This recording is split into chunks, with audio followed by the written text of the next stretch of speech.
Hello नमस्कार दोस्तों। मैं विकास फास्ट लर्न में आप सभी का स्वागत है। हिंदी साहित्य का इतिहास जो केवीएस, एनवीएस, टीजीटी, पीजीटी और हिंदी से संबंधित जितने भी प्रतियोगी परीक्षाएं होती हैं, इसके लिए हम हिंदी साहित्य का इतिहास अपने क्लास में चर्चा कर रहे हैं, जिसमें हमने आदिकाल को पूरी तरह से समाप्त कर चुका है और भक्ति काल में भी हमारे 2 क्लास हो चुके हैं। आज भक्ति काल का जो हमारा तीसरा क्लास है। तो दोस्तों, आप हमारे चैनल से जुड़कर हिंदी साहित्य का विस्तृत अध्ययन कर सकते हैं। ठीक है दोस्तों, तो आज हम भक्ति काल के तीसरे क्लास की शुरुआत कर रहे हैं और बिना देर किए हम शुरू करते हैं अपने क्लास को। हमारा पहला प्रश्न है यहाँ पर, वैष्णव भक्ति के संबंध में सही कथन का चयन कीजिए। यानी वैष्णव भक्ति, जैसे वैष्णव भक्ति है, शैव संत शैव भक्ति है, तो इसके संबंध में बताना है कि वैष्णव भक्ति का उदय दक्षिण भारत मानी जाती है। ठीक है, यहाँ यहाँ विकल्प है हमारा कि जो दक्षिण, हम लोग जानते हैं कि जो भक्ति की शुरुआत हुई है दक्षिण भारत ही मानी जाती है।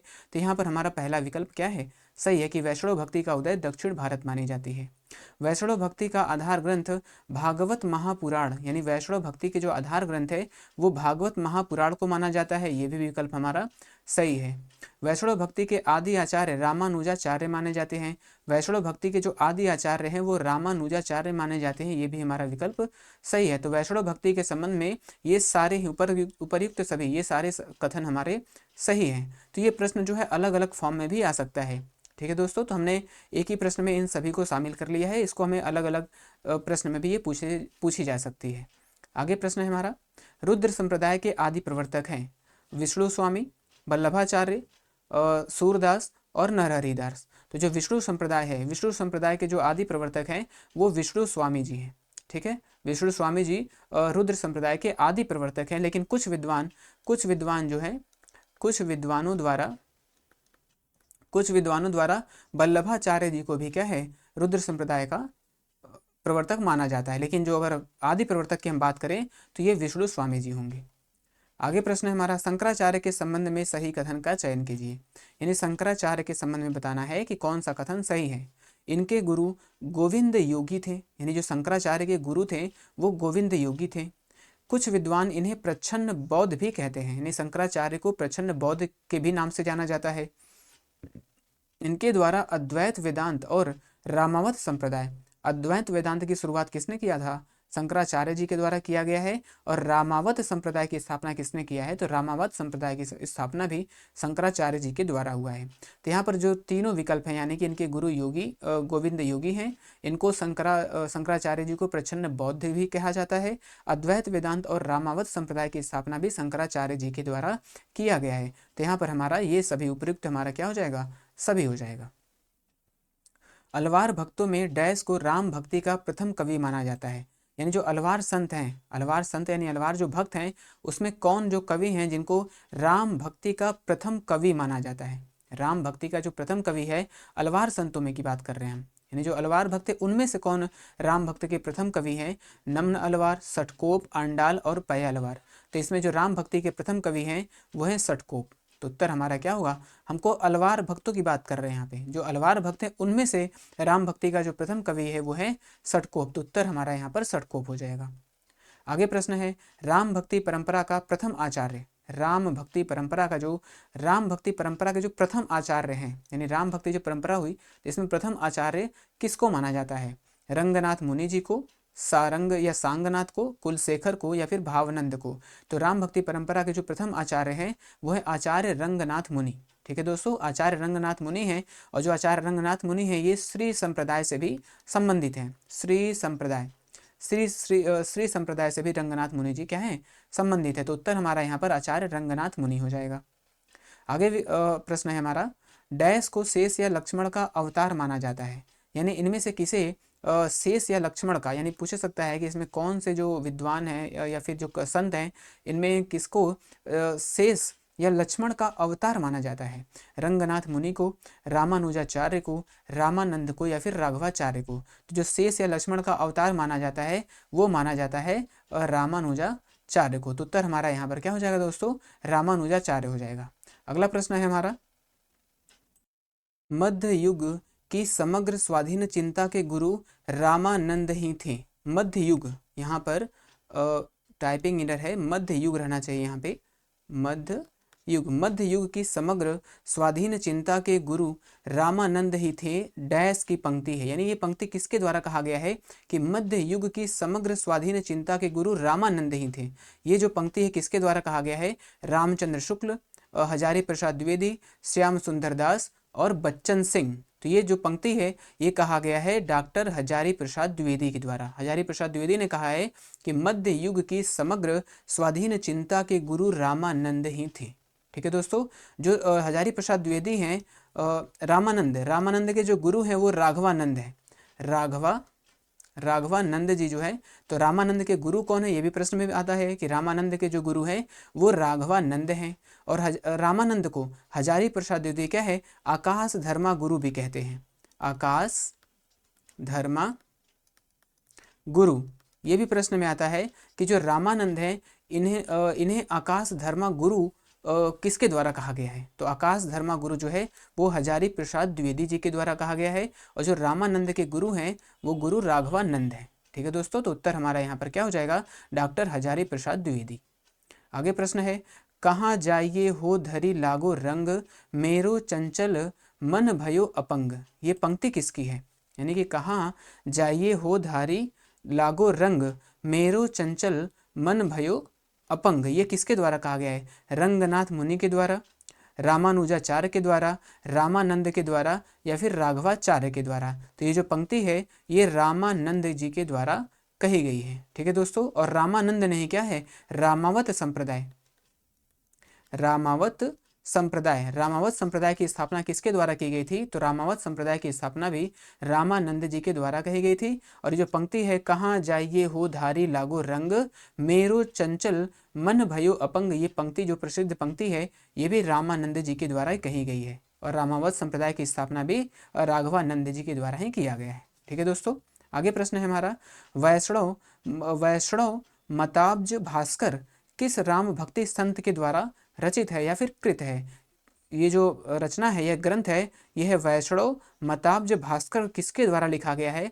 तो ये क्या है? रंगनाथ मुनि, रामानुजाचार्य, रामानंद और राघवाचार्य। तो ये जो रचना है ये भी रामानंद जी का ही रचना है। ये प्रसिद्ध जो रचना है ये रामानंद जी के द्वारा है। अब हम लोग जानते हैं कि जो रामानंद के शिष्य की संख्या कितनी थी? रामानंद के जो शिष्य थे वो 12, इनके जो शिष्यों की संख्या थी ये 12 थी। ठीक है दोस्तों, और यहाँ पर हमारा जो उत्तर हो जाएगा ये हो जाएगा हमारा रामानंद। आगे प्रश्न है हमारा, अष्टयाम की रचना किस संत कवि के द्वारा किया गया है? जो अष्टयाम है इसकी रचना किसके द्वारा की गई है? अग्रदास के द्वारा, नाभादास के द्वारा, सूरदास के द्वारा और नंददास के द्वारा। तो दोस्तों जो अष्टयाम है इसकी रचना अग्रदास जी के द्वारा किया गया है। ठीक है दोस्तों, और अग्रदास के जो शिष्य हैं वो है नाभादास। ये जो नाभादास है, नाभादास जो है ये अग्रदास के क्या है? नाभादास अग्रदास के शिष्य हैं। तो प्रश्न में आता है कि नाभादास के गुरु कौन है? तो अग्रदास है, या फिर हाँ ऐसे प्रश्न में आ सकता है कि नाभादास के गुरु कौन थे? तो नाभादास के गुरु अग्रदास है। अष्टयाम की रचना किसके द्वारा की गई है? अग्रदास के द्वारा की गई है। इनकी और प्रसिद्ध जो रचना है वो है ध्यान मंजरी। ध्यान मंजरी जो है इनकी रचना है, ध्यान मंजरी। और इसे फिर राम ध्यान मंजरी भी इसे कहते हैं, या फिर ऐसे भी प्रश्न में आ सकता है कि राम ध्यान मंजरी की रचना किसके द्वारा की गई है? तो ये भी क्या है? अग्रदास जी के द्वारा ही किया गया है। ठीक है दोस्तों, अगला प्रश्न है हमारा, राम कथा संबंधी हिंदी का प्रथम प्रबंध काव्य रामायण कथा है, डैश की रचना डैश के द्वारा किया गया है? रंगनाथ मुनि, विष्णुदास, रामानंद और क्या है?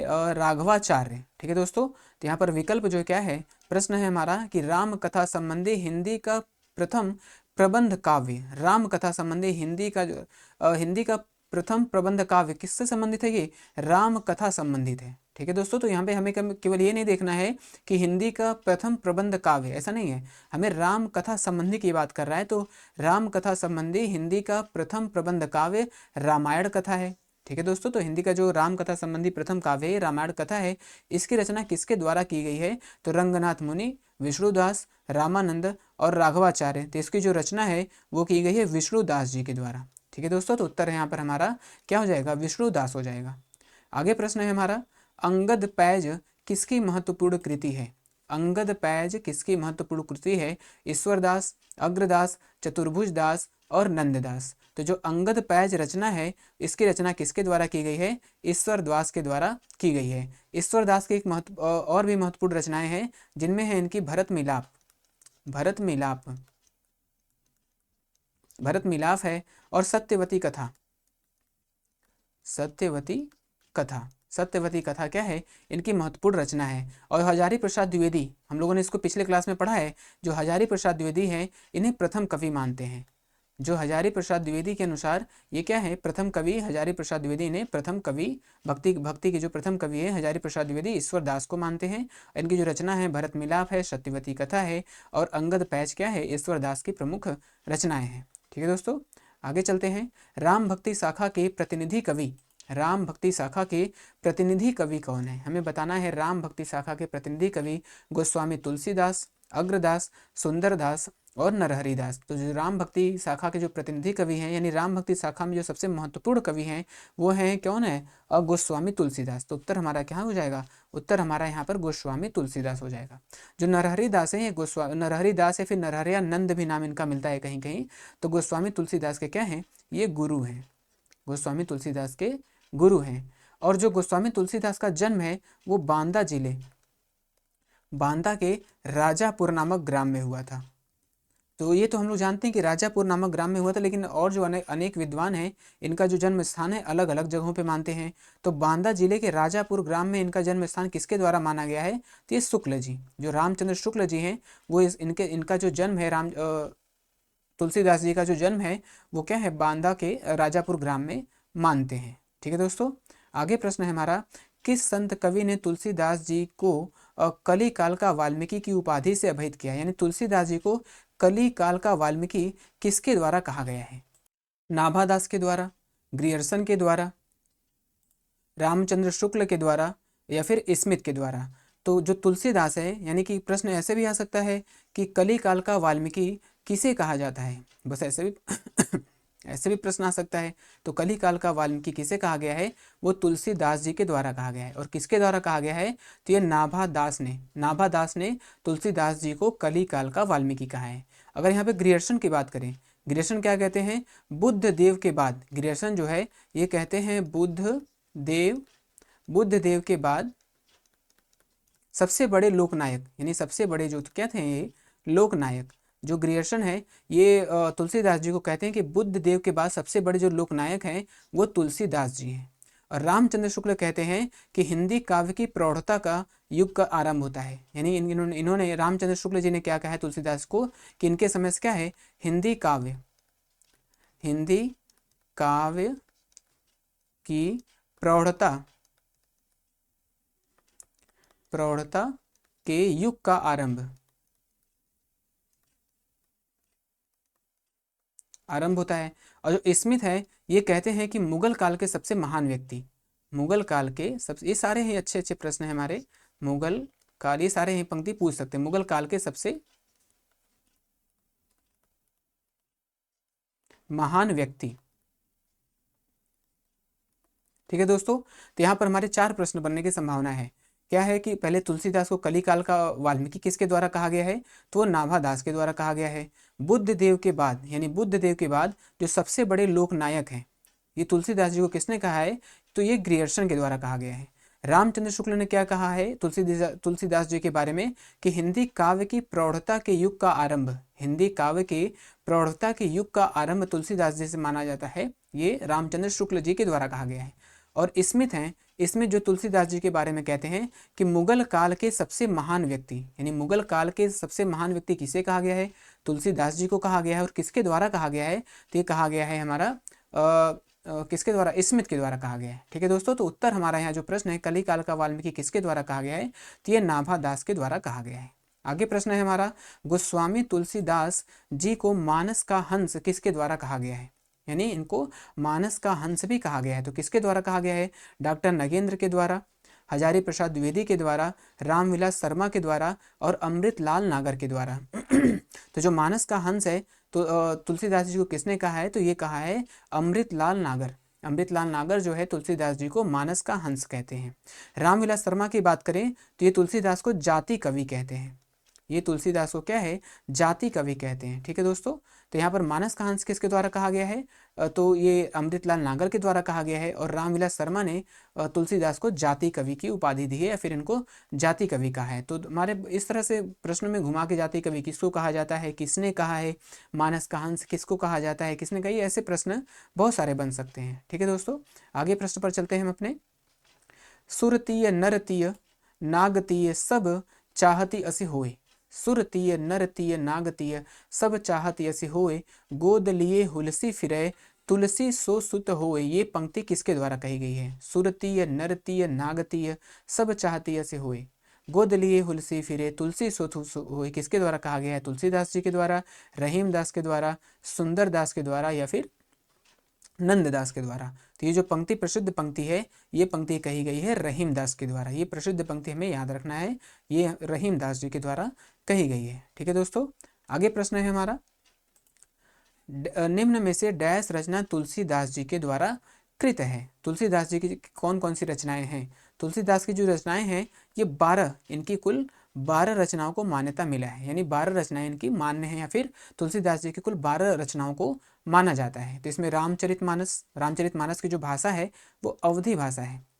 तो यहाँ पर कभी कभी भाषा भी पूछता है कि रामचरितमानस की भाषा क्या है, वो अवधी भाषा है। तो रामचरितमानस है, बरवय रामायण है, जानकी मंगल, पार्वती मंगल, कृष्ण गीतावली, दोहावली, और इसमें और भी इनकी जो यहाँ 12 हैं, तो हमने बस कुछ को शामिल किया। हमने सारे सोचे, सारे इनकी जो रचनाएं हैं इनको शामिल करने का प्रयास किया, लेकिन इसमें सबको नहीं शामिल किया। हम यहाँ बताते हैं कि यहाँ पे जो क्या है, कवितावली, यानी कि एक ही 4 विकल्प में हमने सबको नहीं शामिल किया है, 6 इसमें शामिल किया और हम इसमें कुछ लिखा रहे हैं। कवितावली है, विनय पत्रिका है, विनय पत्रिका भी इनकी प्रसिद्ध कृति है। जैसे यहाँ पर रामचरितमानस की भाषा पूछा जाता है, अवधी भाषा है, तो जो विनय पत्रिका है ये इसकी भाषा जो है ब्रज भाषा है, तो इसकी भाषाएं भी पूछी जाती हैं दोस्तों। तो विनय पत्रिका है, गीतावली है इनकी रचना,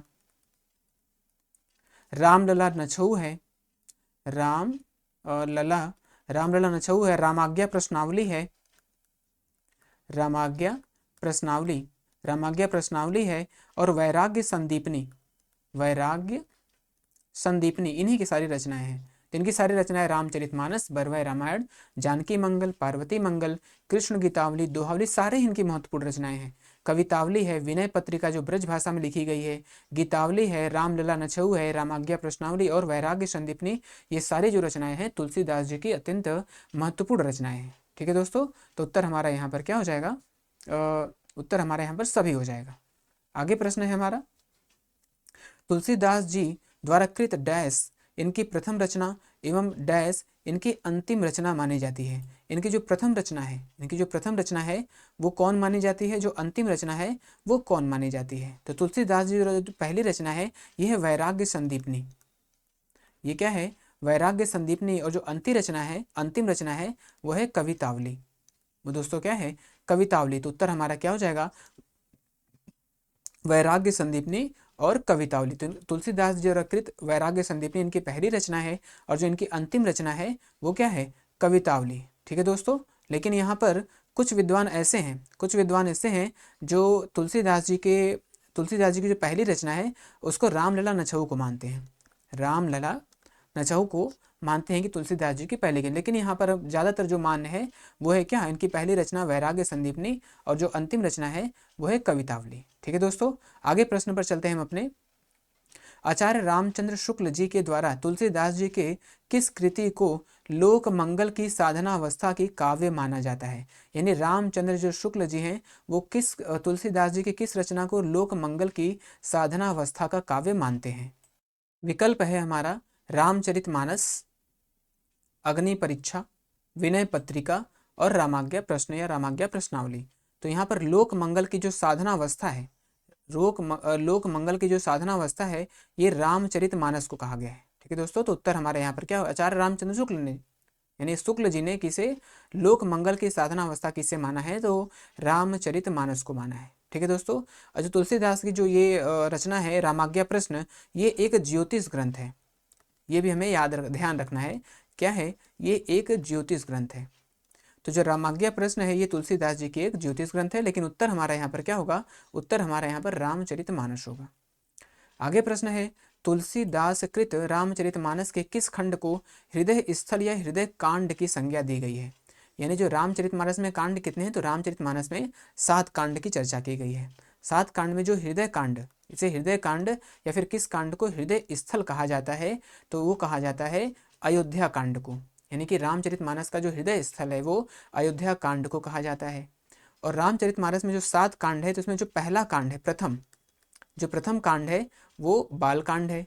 और जो सबसे अंतिम कांड है, सारे प्रश्न पूछे जाते हैं कि पहला कांड बाल कांड हो गया, सबसे जो अंतिम कांड है, अंतिम कांड क्या है? उत्तर कांड है। जो सबसे अंतिम कांड है वो उत्तर कांड है। जो बाल कांड क्या है? ये प्रथम भी है और सबसे बड़ा कांड भी है। ये जो है सबसे बड़ा भी कांड है। और जो सबसे छोटा कांड है वो है किष्किंधा कांड।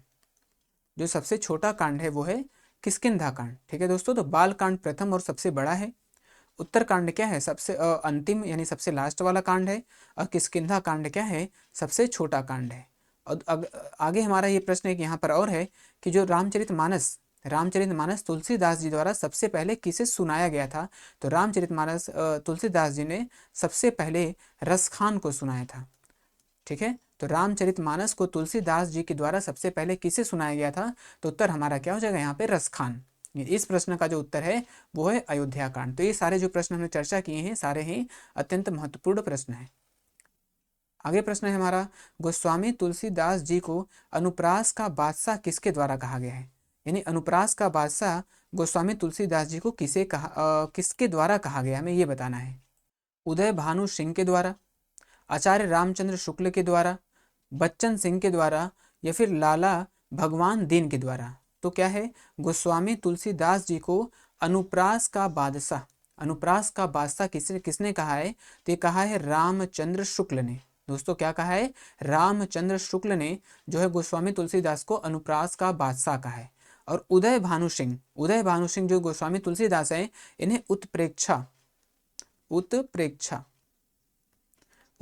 का बादशाह।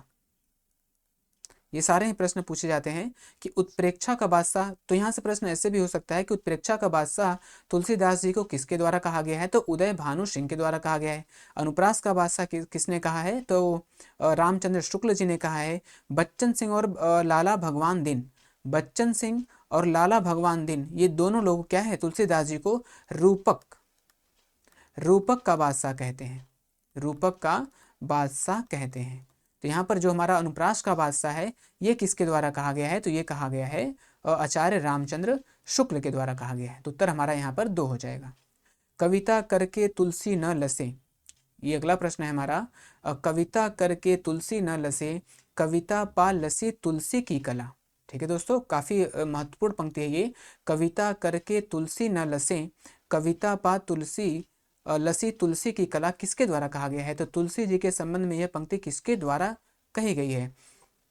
हजारी प्रसाद द्विवेदी के द्वारा, डॉक्टर बच्चन सिंह के द्वारा, डॉक्टर नागेंद्र के द्वारा, या फिर अयोध्या सिंह उपाध्याय के द्वारा? ये किसके द्वारा कही गई है?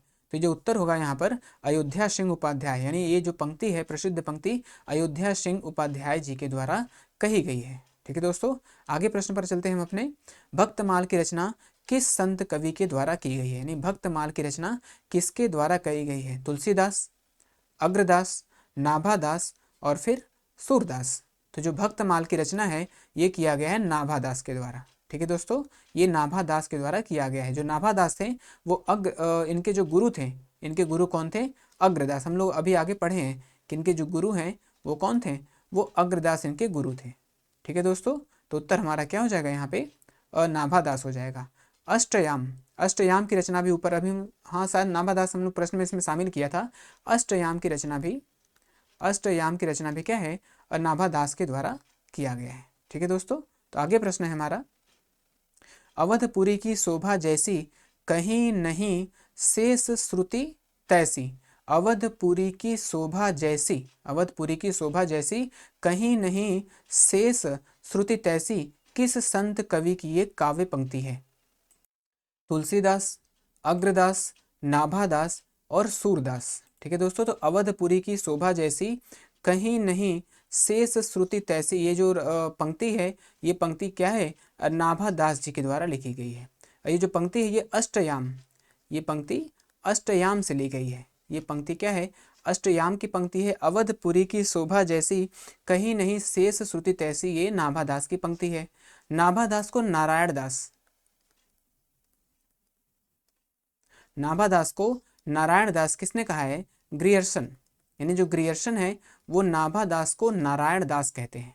ठीक है दोस्तों, यहाँ पर जो पंक्ति है इसका उत्तर हो जाएगा नाभादास। और नाभादास को नारायण दास किसके द्वारा कहा जाता है, यानी किसने अपने जो ग्रंथ रचनाएं है उसमें नाभादास को नारायण दास किसने कहा है? तो ये ग्रियर्सन के द्वारा कहा गया है। आगे प्रश्न है हमारा, रामचंद्रिका की रचना किस विद्वान के द्वारा की गई है? रामचंद्रिका ये बहुत ही प्रसिद्ध पंक्ति है, जैसे रामचरितमानस तुलसीदास जी की, इसी तरह रामचंद्रिका जो है राम भगवान राम से संबंधित रामचंद्रिका की रचना केशव दास के द्वारा किया गया है। ठीक है दोस्तों, केशव दास के द्वारा रामचंद्रिका की रचना की गई है। इनकी और भी जो महत्वपूर्ण कृतियां हैं उसमें है हमारा कवि प्रिया, कवि प्रिया है, रसिक प्रिया है, रसिक प्रिया है, विज्ञान गीता है, विज्ञान गीता है, रतन बावनी है, रतन बावनी है, और जहांगीर जस चंद्रिका, जहांगीर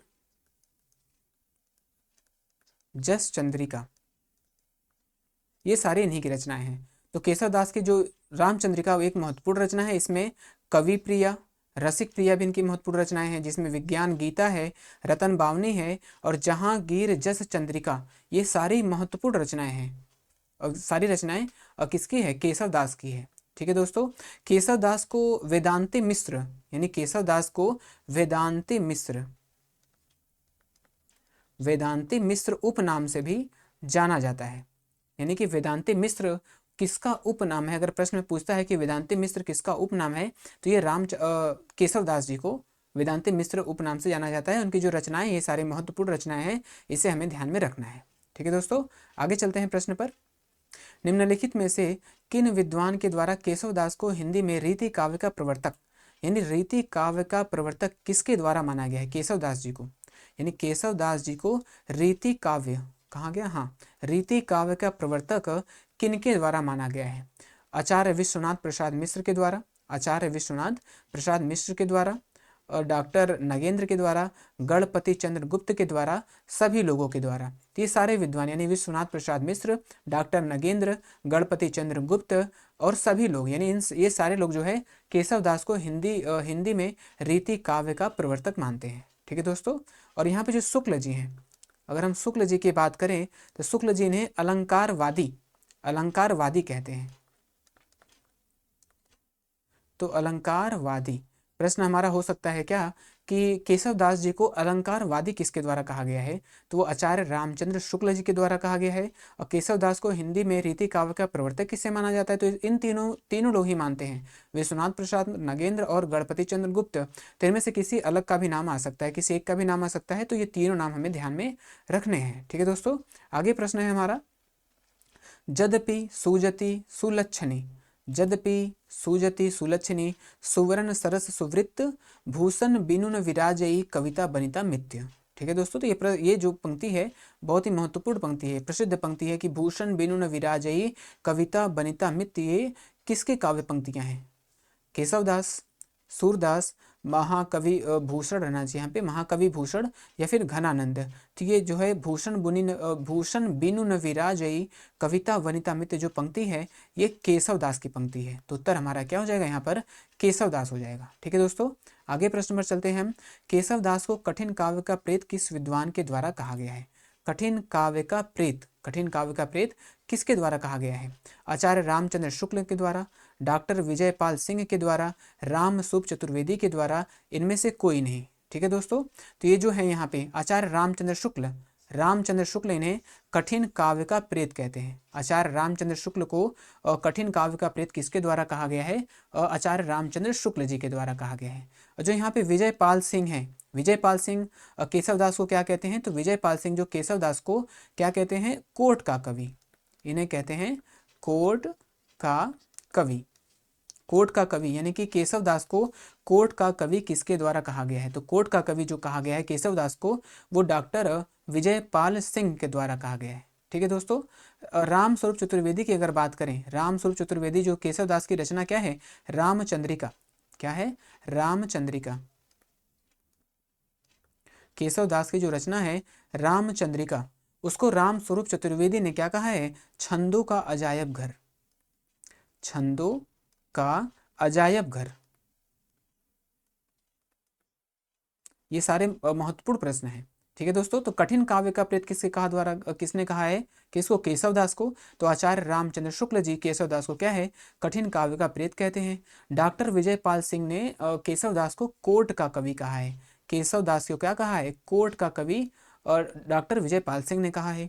रामचंद्रिका, रामचंद्रिका केशव दास की जो महत्वपूर्ण रचना है, इसे छंदों का अजायब घर, यानी इसमें मेरा कवि भी पूछ सकता है, विद्वान का नाम पूछ सकता है कि रामचंद्रिका को छंदों का अजायब घर किसके द्वारा कहा गया है, तो रामस्वरूप चतुर्वेदी के द्वारा कहा गया है। या फिर केशवदास के किस रचना को छंदों का अजायब घर कहा जाता है, तो ये कहा जाता है रामचंद्रिका को।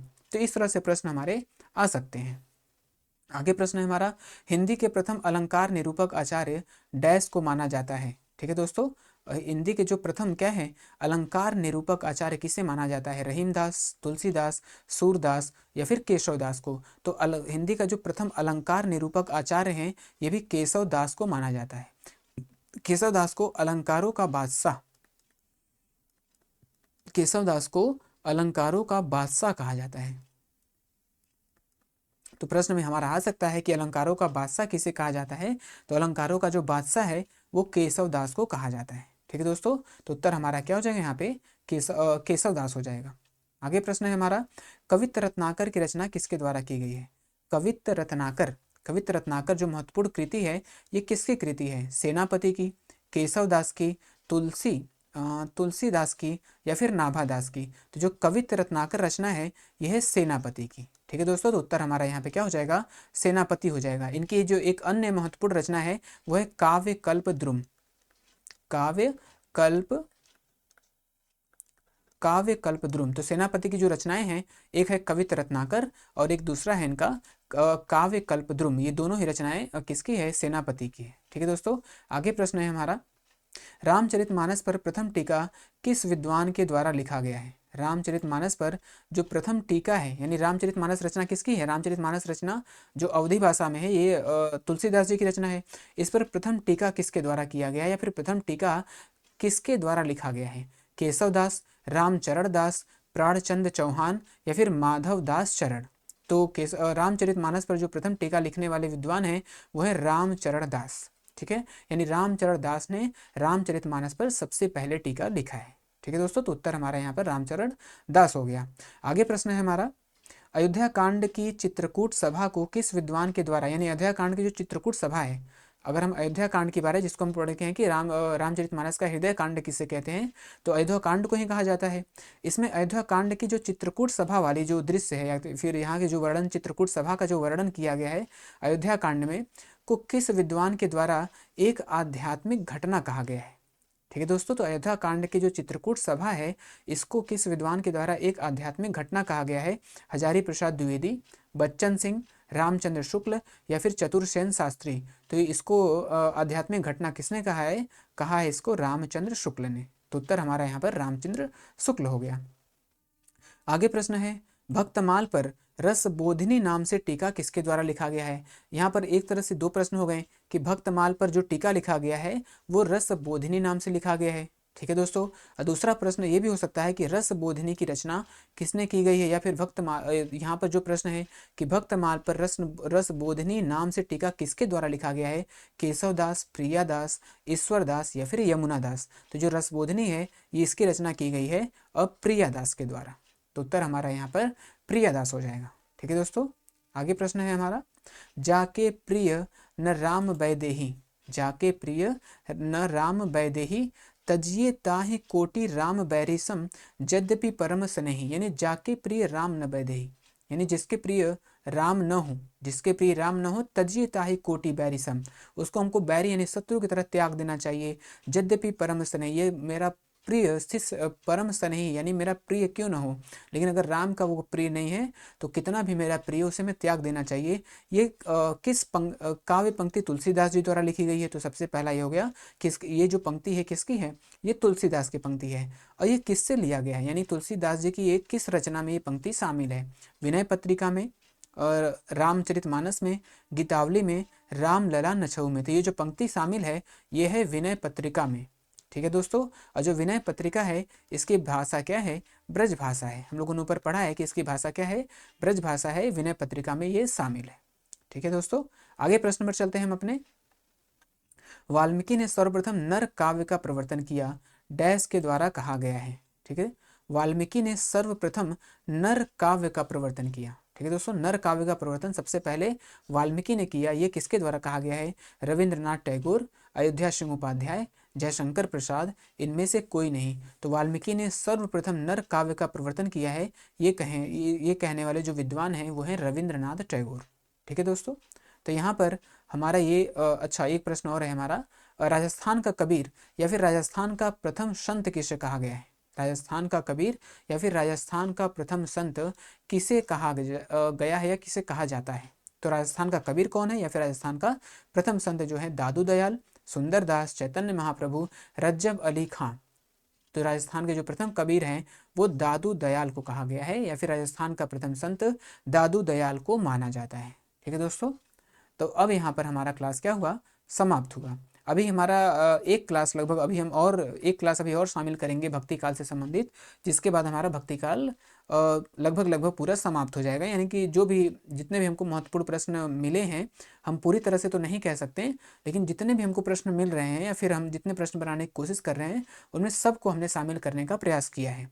तो भक्ति काल का अभी एक क्लास और होगा, उसके बाद ही हम क्या करेंगे, रीति काल की शुरुआत करेंगे। ठीक है दोस्तों, तो एक जो क्लास है भक्ति काल का हमारा और होगा। तो आज की क्लास हमारी पूरी हुई दोस्तों। हमारे चैनल को लाइक करिए, शेयर करिए और सब्सक्राइब करिए। आप सभी का हमारे चैनल पर जुड़ने के लिए बहुत बहुत धन्यवाद।